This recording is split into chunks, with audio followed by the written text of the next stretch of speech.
میرا ماننا یہ ہے کہ انسان اگر اونچا اور بڑے خواب کو دیکھتا ہے تو اس کو پورا کرنے کی محنت کرنی چاہیے۔ میرے خواب صرف اتنا نہیں ہے کہ میں یہاں سے اپنے کارپوریٹر کو جتا دیا اور خاموش ہو جاؤں گا۔ میرا خواب یہ ہے کہ اگر آپ کے دلوں میں مجلس کی محبت اللہ پیدا کرے گا اور آپ متحد ہوں گے اور یہاں سے اپنے ایم ایل اے کو کامیاب کریں گے تو ہم صرف ایم ایل اے کی کامیابی پر خوشی منا کر اطمینان کی سانس نہیں لیں گے بلکہ کہیں گے کہ اب ہماری منزل دوسری بھی ہے۔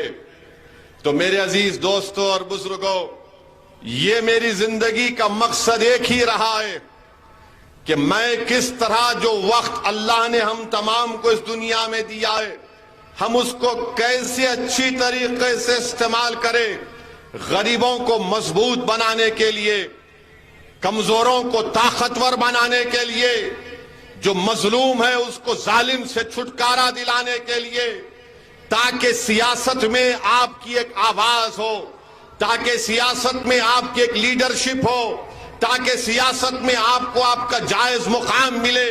یہ اسی وقت ہوگا، میری جذباتی تقاریر یا میرے تقریر کے الفاظ سے نہیں ہوگا، یہ جب آپ اپنی سوچ کو بدلیں گے، جب آپ اس بات کو سمجھیں گے کہ میں اپنے مقدر کے فیصلے کر سکتا ہوں، میں بہتر جانتا ہوں کہ میرے لیے کیا کرنا ہے۔ اگر آج آپ میں وہ سوچ پیدا ہو جائے گی تو یقین جانیے جو آج ہم خواب دیکھ رہے ہیں ان خوابوں کو پورا کریں گے۔ اور میں بتانا چاہ رہا ہوں جو اسد الدین اویسی پر الزام لگاتے ہیں، تم میری سیاسی زندگی کو نہیں جانتے۔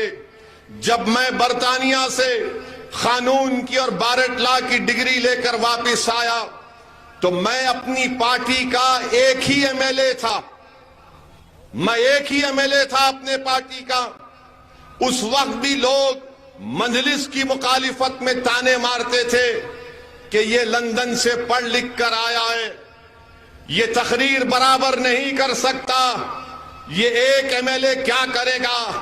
مگر اللہ کا ہمیشہ فضل اور کرم رہا، صدقہ ہے نبی کریم صلی اللہ علیہ وسلم کا، دعا ہے اہل دل کی اور دعا ہے میرے مرحوم والد کی اور میری ماں کی کہ میں جستجو کیا، محنت کیا۔ ایک ایم ایل اے تھا اس وقت کے آندھرا پردیش کی 280 یا 90 کی اسمبلی تھی۔ اللہ نے مجھے بولنے کا سلیقہ، میں اکیلا ہو کر 5 سال تیلگو دیشم کی ناک میں دم کر کے رکھ دیا تھا، اور وہ لوگ بولتے تھے کہ کون ہے یہ جو اکیلا کھڑے ہو کر یہ کام کرتا ہے۔ پھر اللہ نے مجلس پر کرم کیا، 1 سے 4 ہوئے اور 4 سے 7 ہوئے۔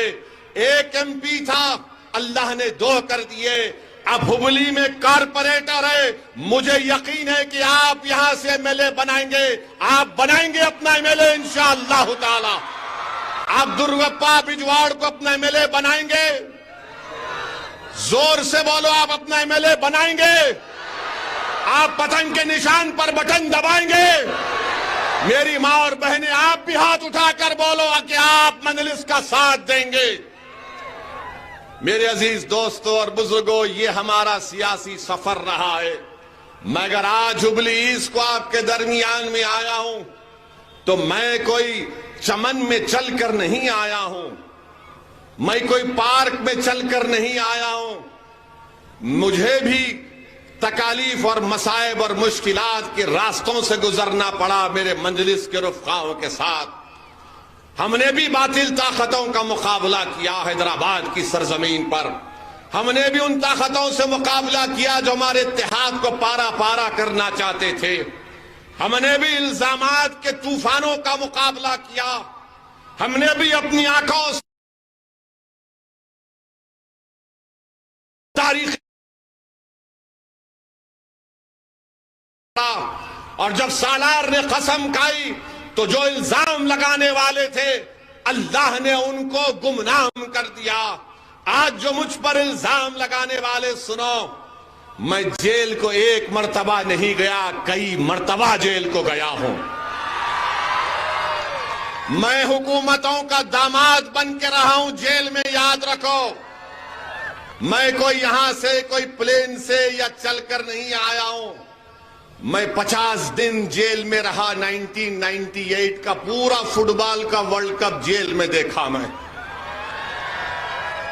چندرا بابو نائیڈو مکھیہ منتری تھے, بولتے تھے اویسی باہر نہیں نکلنا چاہیے.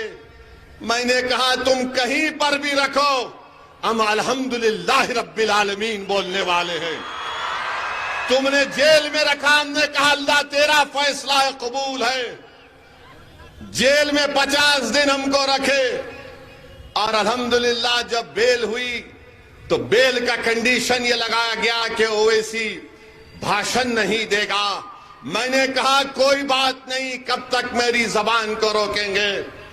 جیل سے نکلا تو 1 سال کے بعد چندرا بابو نائیڈو نے, تیلگو دیشم کی حکومت نے, حیدرآباد میں ایم ایل اے تھا, پولیس کے ذریعے مجھے مارا اور پیٹا. پولیس ٹاسک فورس کے ذریعے ایک جلوس جا رہا تھا اور گھروں میں گھس کر دنگائی لوگ, ناتھو رام گوڈسے کی ناجائز اولاد, معصوم لوگوں کے گھروں میں توڑم پھاڑی کر رہے تھے. تو وہاں کی ہماری ماں اور بہنوں نے مجھے فون کر کے بتایا کہ اویسی جلدی آؤ, ہمارے گھر پہ حملہ ہو رہا ہے, ہماری بچیوں پر مارا جا رہا ہے. میں دوڑتا ہوا گیا, مجھے گرفتار کر لیا گیا. پولیس کو آرڈر نائیڈو دیا تھا کہ اویسی کو ختم کر دو. مجھے گرفتار کر کے مجھے اتنا مارا لٹوں سے. میرے ساتھ ہمارا ایک ساتھی یونس تھا, اس کے پیر پر گولی ماری گئی. مجھ سے سروس ریوالور سے 2 گولیاں چلائی گئیں. میرے سر پر 18 ٹانکے لگے. پوری پیٹھ اور جسم پولیس کی لاٹھیوں سے لہو لہان ہو گئی, مگر میرے حوصلے میں کمی نہیں آئی. جب میں اسپتال میں تڑپ رہا تھا تو میرے والد کی اللہ مغفرت کرے, انہوں نے مجھ سے آ کر کہا کہ اسد الدین ہمت نہیں ہارنا, اس راہ میں انہی راستوں سے تم کو گزرنا ہے. مجھے آج بھی یاد ہے کہ میرے والد مرحوم نے مجھ سے کہا تھا کہ آج تم کو یہ محسوس ہو رہا ہوگا کہ روڈ پر لٹا کر تم کو مارا گیا, تمہاری انا کو تکلیف ہو رہی ہوگی. مگر میرے والد نے کہا, کیا کہا نوجوانوں سنو. میرے والد نے مجھ سے کہا کہ امام احمد بن حنبل کی قربانی کو یاد کرو کہ ان کو بغداد کے بازاروں میں پیٹا گیا تھا. امام اعظم ابو حنیفہ کو جیل میں ڈالا گیا تھا. میرے والد نے کہا کہ ہمت مت ہارو, جو ظالم حکمران تم سے یہ کام کیا ہے اللہ اس کا جواب دے گا. میرے حوصلے اس وقت پست نہیں ہوئے, آج کیسے پست ہو سکتے ہیں. میں نے پولیس کی لاٹھیاں کھائیں, اپنے جسم سے خون کو بہایا. مجلس کے رفقا اگر آج تمہارے سامنے کھڑے ہیں تو محمد غوث کی شہادت ہمارے سامنے ہے. ارے ہم قربانیاں دے کر آئے ہیں, ہم ان کانگریسیوں کی طرح ایئر کنڈیشن کمروں میں بیٹھ کر یا پلین سے اتر کر سیاست نہیں کرتے. میری گاڑی پر گولیاں چلائی گئیں, اللہ نے مجھے بچا لیا. سب نے کہا کہ مت جاؤ اتر پردیش کو, میں نے کہا میں جاؤں گا. اور میری ماں نے مجھ سے کہا کہ تم زندہ ہو, تم کیسے ہو. میں نے کہا کہ اماں اچھا ہوں. تو اماں نے کہا جاؤ بیٹا کام کرو, اللہ تمہارے ساتھ ہے, میری دعائیں تمہارے ساتھ ہیں. میری بیوی میرے ساتھ تھی, دلی میں میری بیوی میرے ساتھ تھی. میں نے اپنے بیوی سے کہا کہ اب آپ حیدرآباد واپس جاؤ. ہماری بیوی نے کہا کہ جاؤ, اللہ آپ کے ساتھ ہے.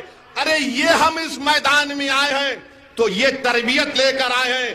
میں یہاں پر کوئی پھول برسانے کے لیے نہیں آیا ہوں, میں یہاں پر آیا ہوں, میری بات کو سنو. شاید یہ میری زندگی کی آخری تقریر ہو جائے, مگر میں تم کو بتا رہا ہوں جب تک ہم زندہ رہیں گے ظالم سے مقابلہ کریں گے, جب تک ہم زندہ رہیں گے مظلوموں کا ساتھ دیں گے, جب تک اللہ ہم کو زندہ رکھے گا ہم کمزوروں کا ساتھ نہیں چھوڑیں گے, چاہے کمزور کسی مذہب کا ہو. کمزور کمزور ہوتا ہے. اور یہ الزام لگانے والے کانگریس پارٹی کے لوگ یہ جوکر ہیں اور کانگریس کے نوکر ہیں. یہ لوگ یہ کچھ نہیں کر سکتے سوائے الزام لگانے کے.